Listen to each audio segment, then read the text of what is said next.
Hello, everybody. Lisa Wells here. How are you feeling? Popping in with a little tip about how you can eat healthier today than you did yesterday. So, if you're watching this, it might be because most days you want to eat healthier.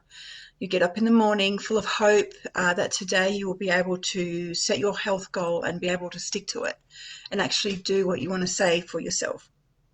So this was a pattern for me during the 10 years of food addiction when I wanted to eat healthy every day, but I just could not get to that eating healthy point in a day. I couldn't go from where I was in food addiction to wanting to eat healthy because I really, really wanted to. I didn't realize I couldn't just keep getting up every day hoping it would happen. I had to make some changes. I had to sort of go within and see what was really going on for me. So, what happens when we keep sort of using food every day, even though we don't want to? It seems to be something that is happening to us. So, the invisible urges will overcome us and they will direct us to the fridge or the cupboard or the supermarket to buy those things and to eat those things that we don't want to eat. It's really frustrating, and I know that you get up every day wanting to eat well and eat healthy, but it's just not working out. So one of the reasons for this is because we're stuffing down a part of us that we need to be listening to. And that's why that voice gets louder and louder every day. It's seeking more control over you every day because it thinks, well, it does have the power over us, and we are giving it that power. So, how do we start to stop giving that behavior, those thoughts, and those feelings all the power? So, this morning I woke up and we've had a few days where it's been tough emotionally. We've had to evacuate our house. We didn't know if it was going to burn down in the Adelaide Hills fires. And this morning I woke up and I was just not feeling great. I was feeling a bit down, and it was kind of like there was a feeling in me that I'm familiar with. It is a feeling that it does want to keep me safe, and I realized that and I acknowledged that. And this morning, I just really didn't want to be feeling that. So I got my journal and I sat on the couch. I made myself a cup of green tea. And I just really wanted to connect with that feeling. And it's a feeling that has been with me for a very long time, wanting to keep me safe, not wanting me to sort of go out there and be myself for fear of rejection, for fear of not doing it right. Um, so I was sincerely, really wanting to connect to that part of me because it is holding me back. I don't want to be held back anymore. I'm ready to shine. I'm ready to step up and step forward, and I'm ready to make mistakes and know that I am okay. So I had to have a chat to it. I had to converse with it. I had to let it know that actually I am okay and I am safe. And this is something that I did, on a daily basis with food. There was a feeling that I was not wanting to look at. I was just using food to keep stuffing it down and stuffing it down. And I didn't sort of make that correlation between the two things, the eating and my feelings of what I was ignoring about myself. And I really, really thought that if I actually just stopped the eating, that so much emotion was going to just spew and spill out of me, and I would spiral down even deeper than I already was. So, yeah, I did receive the message intuitively one day to just feel discomfort. And I had to listen to that feeling because I kind of saw two clear paths. One was to listen to that voice and do what it said, or just to keep going. And keep going was not appealing to me anymore. I didn't want to keep going on the path of stuffing my face every day. Even though this path was really, really scary and unknown, I had to go, well, what are my two choices here? My two choices are to keep going down this path, stuffing my face, the fear of becoming sick and getting all those illnesses that are, cancer, diabetes, all that stuff that's related to sugar, being overweight, being so unhealthy. Or, find the courage from within somewhere and put the food down and allow myself to feel my feelings. So that was really something that I did do a lot of when I was overcoming food addiction for 10 years. And even today, I still have feelings that I need to face. And I had to let it know. I mean, I can read what I wrote here. I just had such a sincere feeling that I wanted to connect to that part of me that was doing an amazing job at keeping me safe. And I wanted to let it know that it's no longer required anymore and that I am big enough now. I'm a grown up now. I don't need these other things in my subconscious mind controlling me anymore. So I just wrote, I really want to connect with this feeling that is dominating me and holding me back at the moment. I know behind this feeling is a belief. So this is huge. Any feeling that you have, any thought that you have when you're doing the eating, what is behind it is a belief. And it's a belief that was put in place by you in a time when you needed protection. Okay, the subconscious mind, it's, when I did it, I didn't have any coping mechanisms or any coping skills to know about.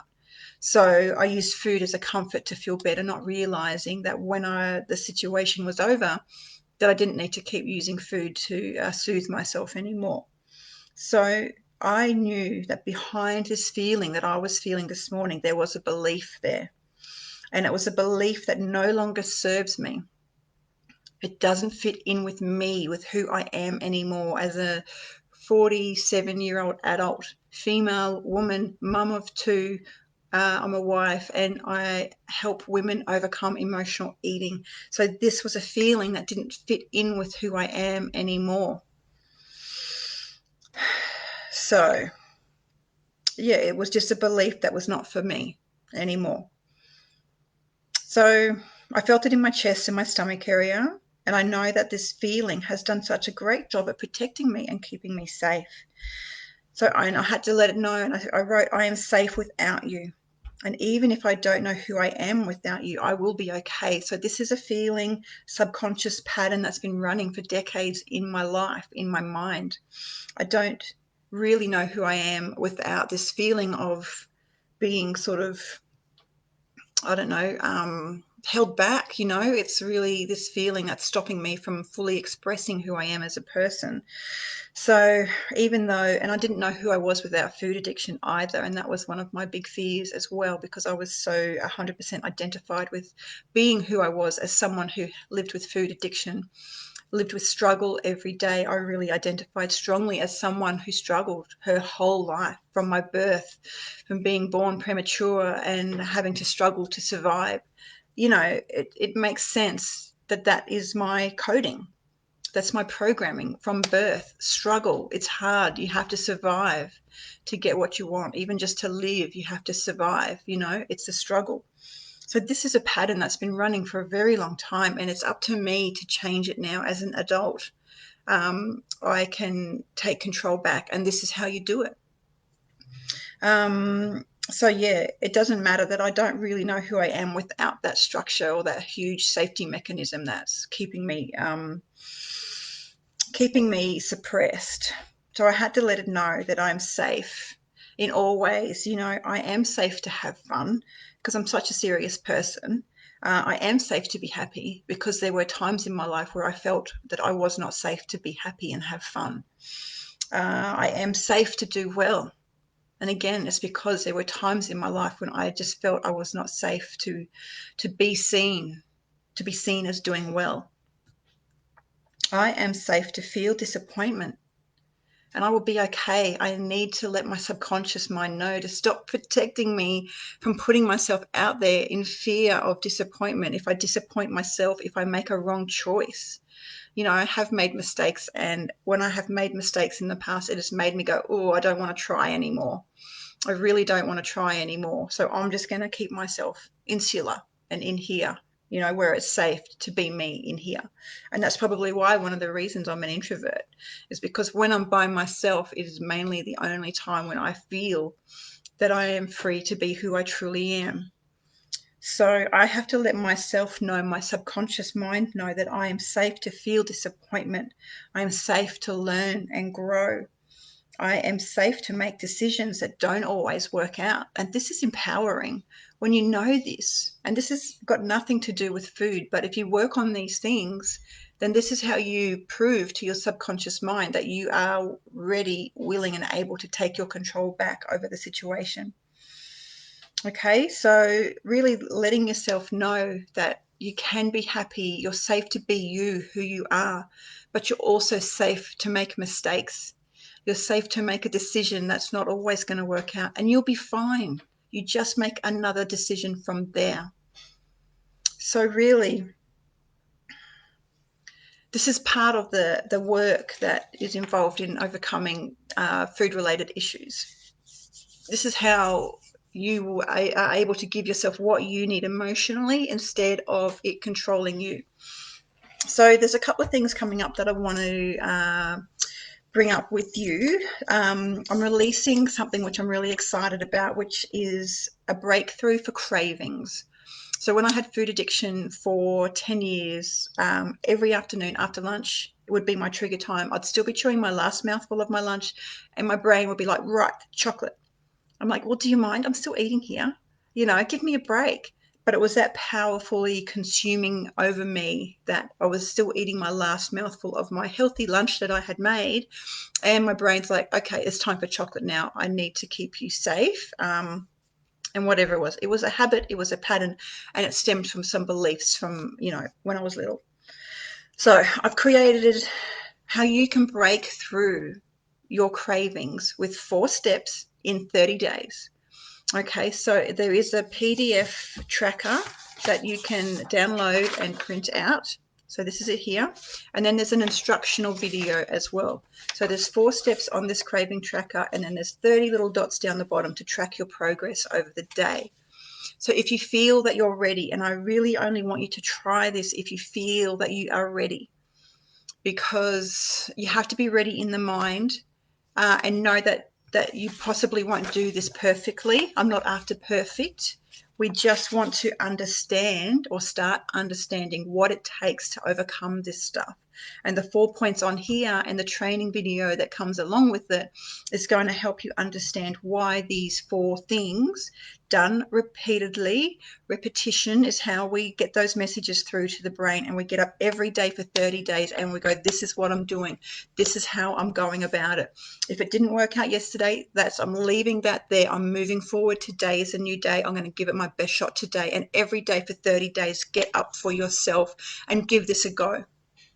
Okay, so that I'm going to put the link in the comments for that free breakthrough cravings tracker.